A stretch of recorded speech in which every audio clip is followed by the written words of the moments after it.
Welcome back to our channel, Warriors. We are still growing. If you haven't had your swag on, smash that subscribe button. Go ahead and have her smash it right now. First and foremost, let me give a shout out to the newest patrons. Grumpy Raider, Big Bad 48, Jane, JT, Claudia, Virginia, Manuel, Big Bad 48, Nova, Jack, Michigan Wolverines, Jon Wick, Marius, Abuelitas Journey, and DAUSHERRERO. If you haven't already signed up for that Patreon, you're missing out. Check out the link in the description below.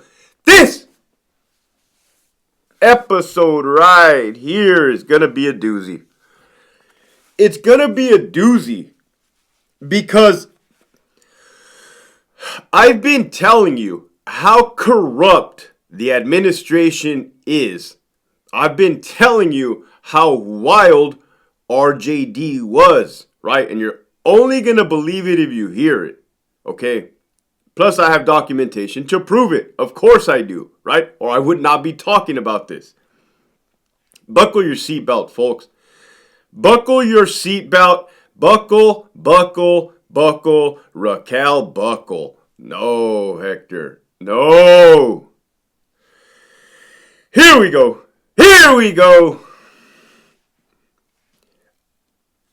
COVID 2020. The worst of the worst of the worst times at RJD State Prison. Donovan, you had Marcus Pollard as the warden. You had Raquel Buckle as the chief deputy warden.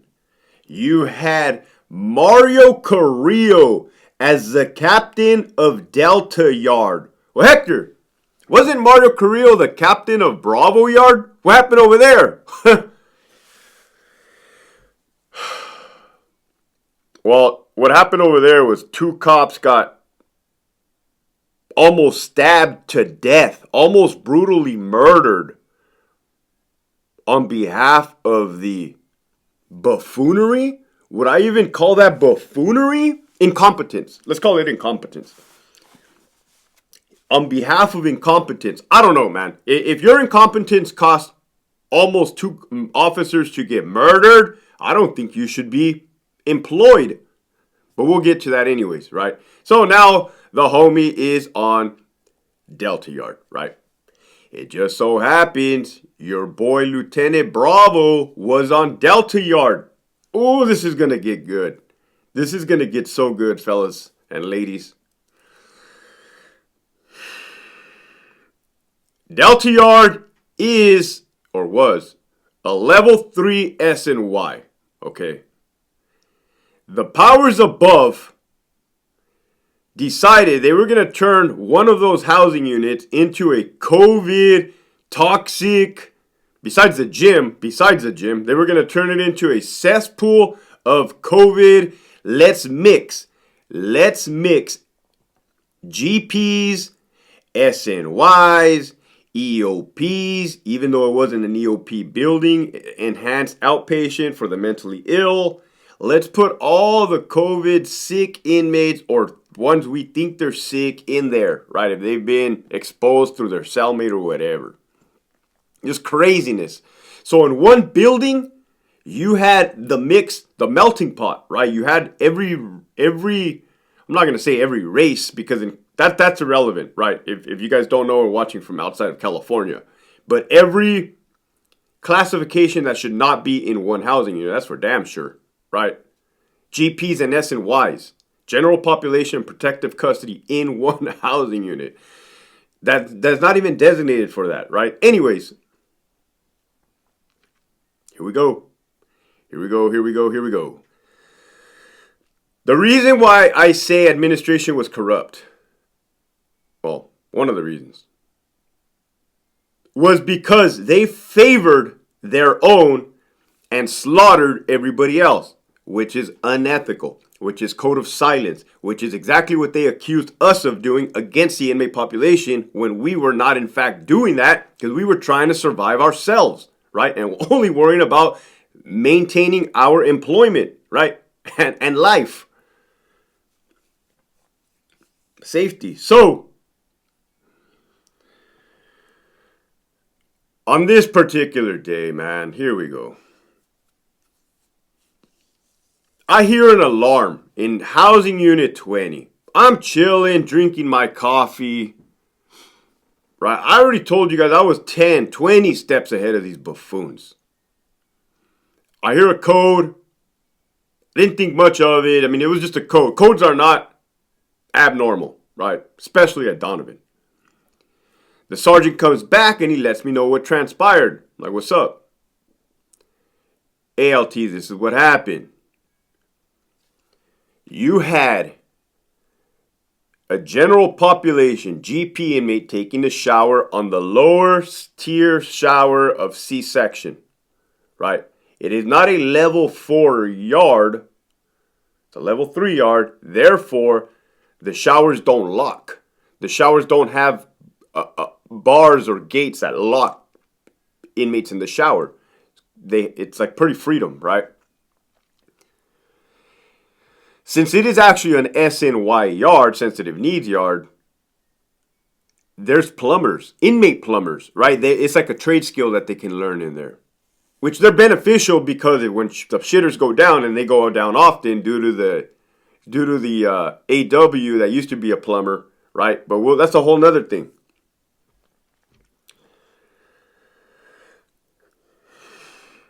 The inmate plumbers, along with their free staff member, were at the back door of housing unit 20. The back door. Facing the yard. They signal up to the control booth. They start banging on the door. There's a handle on the door. They shake the handle. You guys work in the prison, you know what I'm talking about. Hey, let us in. We're here to fix the chase. Right? The chase is in between two cells. Has all the plumbing in there.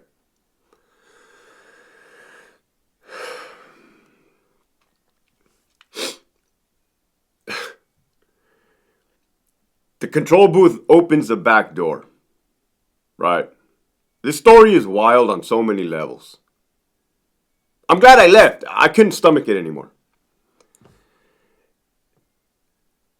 The SNY inmates and the free staff walk in through the rotunda, right through the middle. It's like a hallway. Go straight to B section. There's a chase over there in the corner between A and B section. Listen to what I just told you. I told you there was a general population inmate in that shower, in that lower C shower, right? And I know what you guys are thinking. Oh, they did that on purpose. I can be honest with you guys. Like, ain't nobody at that time. It is not beneficial. Trust me. We were trying to hang on to our jobs for shit we were doing by the book, right? Is it that? Plus, I know that cop. That cop was like an older gentleman. Like, older gentleman where it's like, it wasn't some young kid trying to earn his bones or be funny or nothing like that. I'm painting you guys the picture. It's an older gentleman who was very respectful. Very respectful. Dude was probably short to the pad, meaning wanting to go, like, about to retire in a handful of years or less, right? I'm painting the picture for you guys. This Southsider, I forgot to mention that general population, GPMA, was a Southsider, Sureño. Looks over and sees that SNY. Well, this Southsider puts his boxers on, right? High and mighty. He walks like this, right? He doesn't run. Chest out. Oh, what's up, my boy? Right? Chest out. Walks from C-section across the podium. The officers of the housing unit are on the upper tier. Right above what is about to happen. They're on the upper tier talking to an inmate up there through the cell, right? The inmate's in the cell. He has an issue. They're talking. The SNY inmate, having been around the block and not being a punk, right? I told you, not everybody on the SNY yard is bad news, right? That's what I'm trying, is bad news, if you guys know what I'm saying. Trash, garbage, right? I understand what I'm trying to tell you here. He sees out of the corner of his eye this Southsider walking towards him. He ain't really tripping, but he also ain't gonna get got, right? His whole intention was to work on the chase, man. He wasn't even really like. This dude has a plumber snake in his hand. He turns around, because that dude approaches him. Boom, he lays into him with a plumber snake. Not like all crazy, but like a lashing, right? That Sureño was like, ah. Like, the homie that thought he was hard was not hard at that time. He went like this. He laid on the ground. Caught the commotion of the officers in the upper tier. They hit the alarm. They both prone out, right? So, technically, that's a battery on an inmate with a weapon. That's what that is. As messed up that whole entire wild situation that I just explained was a battery on an inmate with a weapon. Plain and simple. Was the guy acting in self-defense? Yeah, due to the circumstances that transpired. Told you this. Man, that's what the sergeant tells me. Sergeant tells me this all unfolded, and I'm like, you guys are gonna kill me, man. You guys are gonna give me a heart attack. You guys are gonna give me a heart attack, right? But I knew who the captain was on that yard, and I knew that the administration was corrupt. So I'm like, I got them, right? There was a cool CC2 there. She was a nice lady, very cool. And I'm like, hey, this is what I got. This is what transpired. This is what I'm thinking of doing, blah, blah, blah, blah, blah. And she's like, hey, do it by the book first, right? And let them make that decision. And I'm like, yeah, for sure, right? Because I'm not a dummy. I'm not going to like fall off a cliff or throw myself or the troops off the cliff without doing my homework first, right? In this case, I was picking the CC2's brain. CC2's are equivalent to a captain, I would say, right? And this lady was very good at her job. She was going through the BS as well, too. Like I said, if you weren't in that administration's car, they were out to get you. She was not in that administration's car. So I do my job as a lieutenant. I open the incident packet on SOMS, the computer, and I put battery on an inmate with a weapon incident, right? There was no use of force. No officer used the force. All the inmates got down. Like I said, it was a quick exchange. Well, it wasn't an exchange because that Southsider didn't do anything besides get lashed to the floor. I lock up the inmate. I do the ASU placement notice, the whole. Inmate, he was a white dude, so inmate, I don't know. Blah, blah, blah. You're going to the hole. On this day, you were observed committing a battery on an inmate with a weapon. Do the whole procedure. Put the inmate in the holding cell, wherever the holding cell was at that time. Read him his ASU placement notice. And I chop it up with him like, hey, look, man, I know what happened. I saw it all. Like, I get it. Hold on. Don't trip. Don't trip.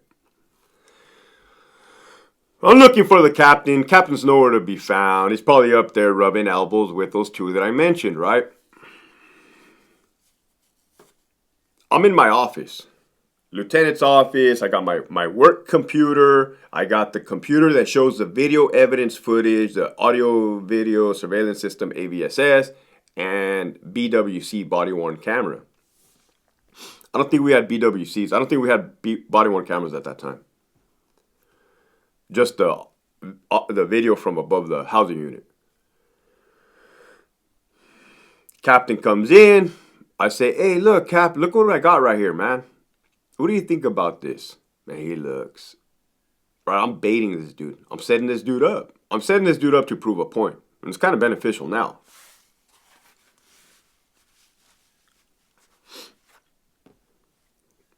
So what do you think about this? What do you think about this, Cap? This inmate right here, this poor SNY inmate right here, was just trying to work on the chase, man. Doing his job as a plumber. Yeah, the control booth officer accidentally opened the door. We'll address that. We'll address that, right? Because that has to get addressed. We ain't going to sweep anything under the rug because that would be unethical, right? But my eyes was on the big fish here, right?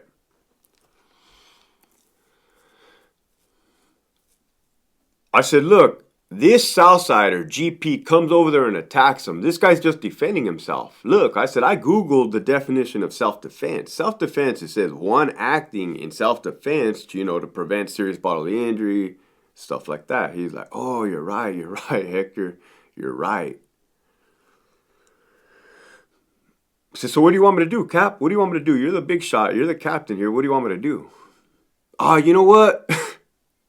Go ahead and void the incident packet. Go ahead and void the incident packet and void the lockup order, meaning delete it. Well, you're not deleting it, you're just voiding it. So technically it's still on the computer, but it's voided, right? And issue both those inmates an RVR for fighting.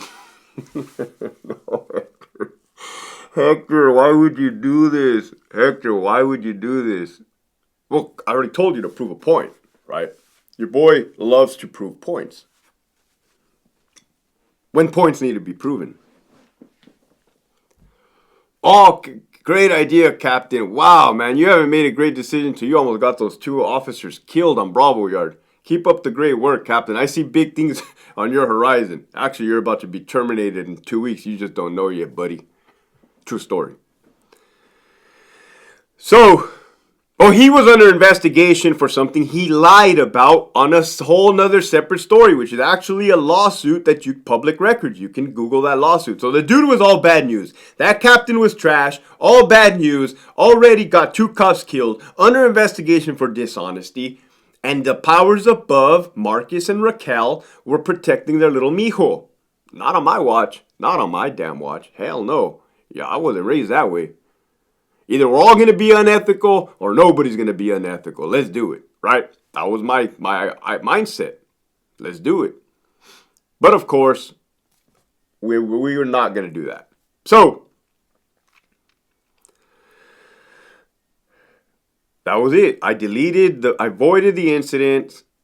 I voided the lockup order and I wrote them RVRs. Well, somebody gave me a heads up, a little birdie. Right? Because I knew the way this was all going to go down. I'm already 5 steps ahead. And they said, hey, dude, they're going to come after you because you voided that incident. I said, don't trip. So on Psalms, I documented voided incident per Captain Carrillo's directions, etc., etc., etc. Timestamp. Boom. Got him. 1. On the ASU placement notice, I wrote voided ASU placement per Captain Carrillo's discretion. Timestamp, sign, boom, got him. Number 2. On the RVR, I wrote, per Captain Mario Carrillo, these 2 inmates are to be charged with fighting. Got him. 3.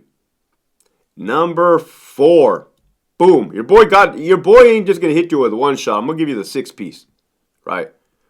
I put, what did I put? The ASU placement notice has been voided per Mario Carrillo, right?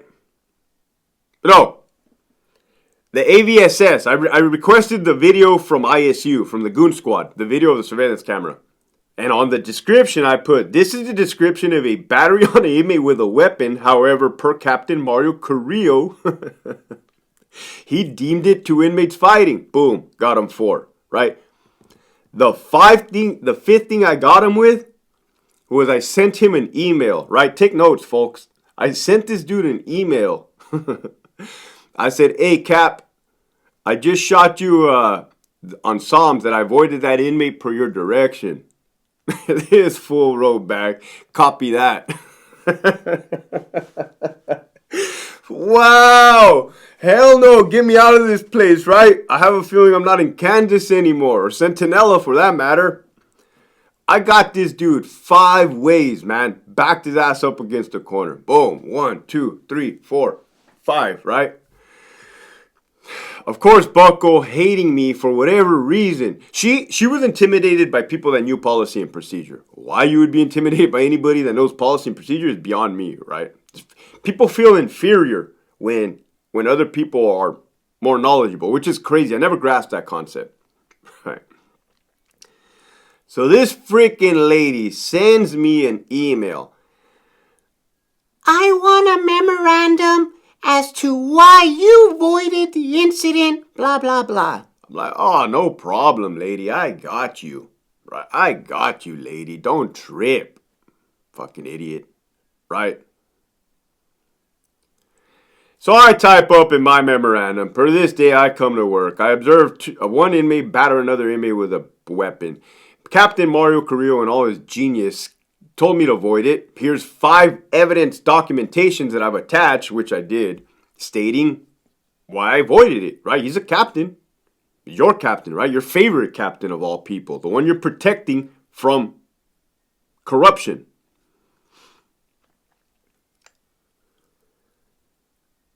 I put, there has been a abnormal rise in frivolous investigations and adverse actions here at Richard Day Donovan in which I want no part of. I put that on the memo, right? It may or may not be posted on my Patreon later on today. Hypothetically. So, that's what I put. I put that. She forwarded that to the warden and put shaking my head, SMH. What are we? 16-year-olds, 15-year-olds, high school, or are we not supposed to be the 3rd largest law enforcement organization in the United States? Like, what's going on here, right? Man, he tells me, hey, what's up with this? I said, what do you mean what's up with it? Look at it. Like, I'm not here to play your guys' fucking games. Like, this fucking place is wild. I'm not down with all your guys. Like, what if, I told you guys I would go against the grain, right?